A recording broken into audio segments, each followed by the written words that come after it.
Hello, welcome to the easyodds.com Premier League betting tip video with me, Ross Casey, as a replacement for the Cheltenham Festival bound Paul Jacobs, and here I am with the man, the myth and the legend, Simon Hopper, betting extraordinaire. So let's get straight into it, Simon. First up, we've got Crystal Palace versus QPR in the early game. So what are your thoughts on this game? Well, Crystal Palace are odds-on favourites, Ross, as you probably expect. 4 to 5 shots, QPR 43 to 10, the draw 11 to 4. It's hard to disagree with the match odds. It's hard to see an away upset. QPR are still by far the worst away team in the Premier League. 12 defeats from 13. Just the one win, is it? Just the one win, yeah, at Sunderland. They've lost 7 of the last 8 Premier League games anyway. I'm not sure about the appointment of Chris Ramsey. Yeah. I think they're probably going to get relegated. I mean, Palace are inconsistent as well, but they've won 4 of Alan Pardew's 8 Premier League games in charge. They're ticking along okay. Looks like they'll be safe. I think 4 to 5 is about right, playing such a poor away team like QPR. Yeah. However, a good bet here, Ross, I think, is both teams to score, which I was surprised was as big as even money. Both teams have scored in 8 of Palace's last 10 home league games, and also Mila Jedinak's suspended now from the elbow at Upton Park. I think that should help our bet because they might be a bit more open in midfield without their main enforcer. Alan Pardew likes to go on the offensive as Eagles manager. They've scored in 5 of his 7 league games so far, which was a big improvement on 2 in 7 before he arrived. And QPR, actually, goals isn't the problem for QPR, it's defending. This bet would have landed in 5 of their last 6 away league games. They've actually scored in their last 6 successive away Premier League games, which was a stat that surprised me. And Charlie Austin's back in the goals again. Wouldn't be surprised if he was on target again at Selhurst Park. They do look a threat under Ramsey, but they still can't defend. And they've conceded a league high 29 in their 13 road trips this season, which is quite a lot. So all in all, I think both teams to score looks great at even money. I thought it should be odds on. Nice tip there from Simon yet again, although I will say that if you're tipping QPR to score, it's important to remember that Les Ferdinand is suspended for this game. Oh, that's a shame. That is a shame. Okay, so moving on to the evening game on the Saturday, and it's plucky old Burnley facing the mighty money of Manchester City. Is there any way that you can see Burnley getting anything out of this game, Hobbs? Well, you know I love opposing short price favourites, Ross, but this isn't the game to do it. I do love Burnley. I backed them to be top promoted club at the start of the season at 9 to 2. Yeah. I still think there's a chance of that landing, but I wouldn't bother opposing City here.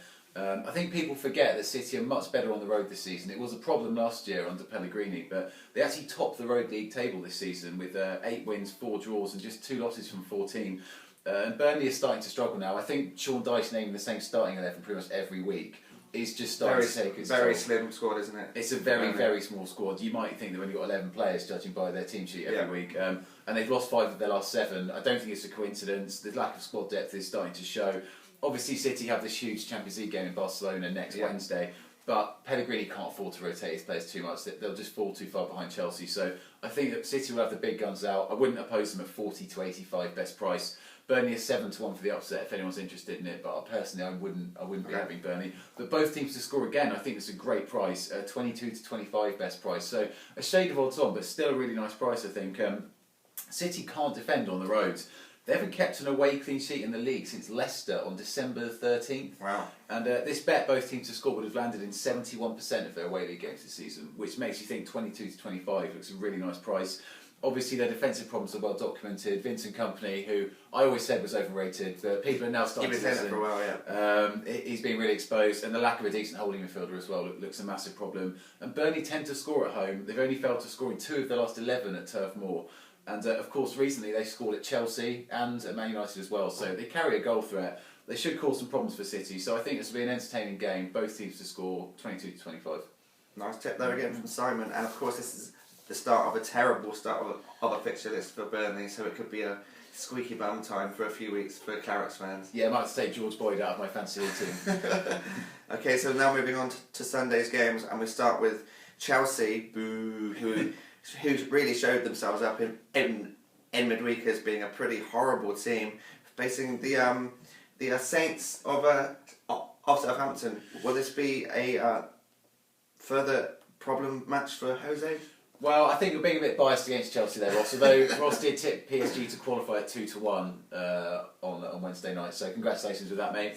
I'm not going to take on Chelsea, I must say, despite the result, 59 to 100. I mean, this is a side who've won 11 of their 13 home league games this season, 26 of 32 since Jose Mourinho came back. I'd expect them to get back on track, to be honest. Southampton are starting to struggle as well.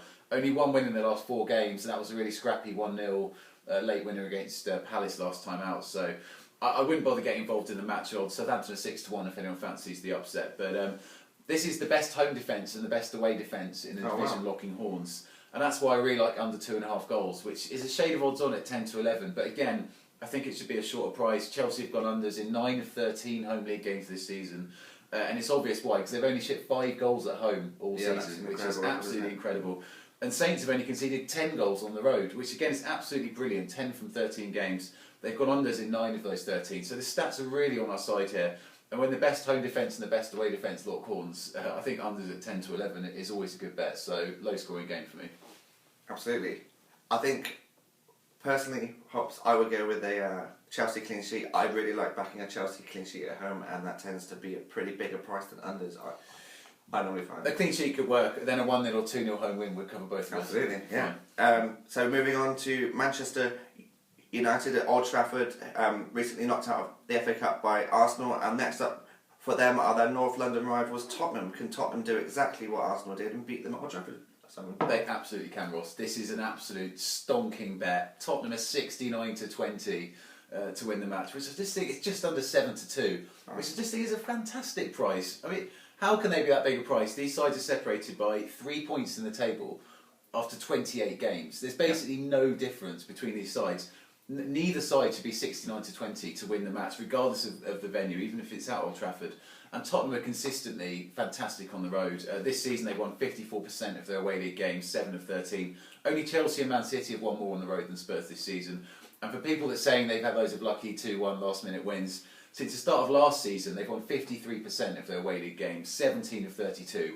Which is absolutely brilliant for a club of Tottenham's stature.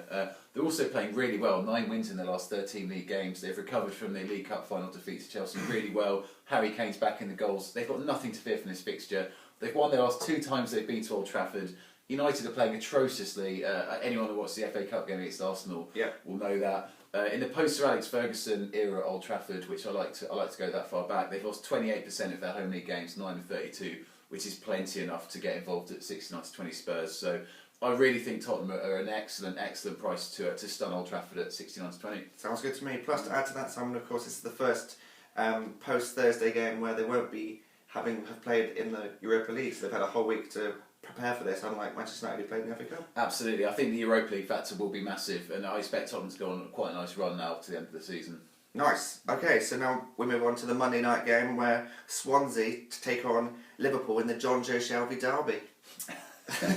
And the Joe Allen derby. And the Brendan Rodgers derby. There's quite a few, isn't there? Yeah, I think obviously Liverpool are pretty flawless right now, aren't they? 9 wins in their last 11 league games. They're 21 to 20 for the win.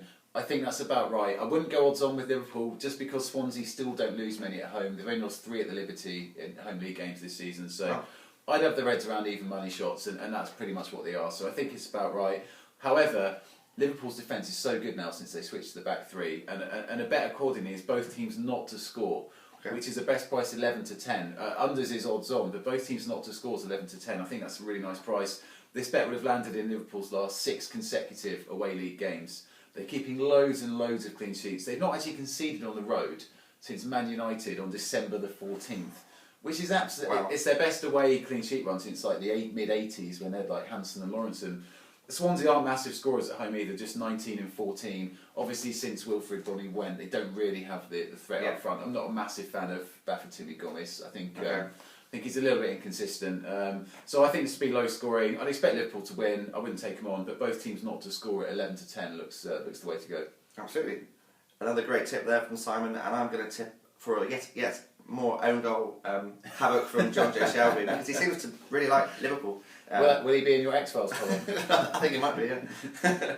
Okay, so now let's move on to Simon's best bet, and this is the part of this video which everyone looks out for because week by week Simon's P&L is always really, really good. And what is your best bet for this weekend? My best bet for this weekend, Ross, is Tottenham to win at Man United, which is the best price 69 to 20. I just think that's absolutely fantastic value for 2 sides that are so evenly matched statistically in the table.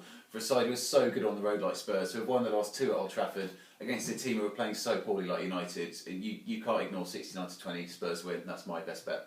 Nice. So that's our best bet for the easyodds.com Premier League betting video. All the best with it, and thanks very much, Simon. Thank you, Ross.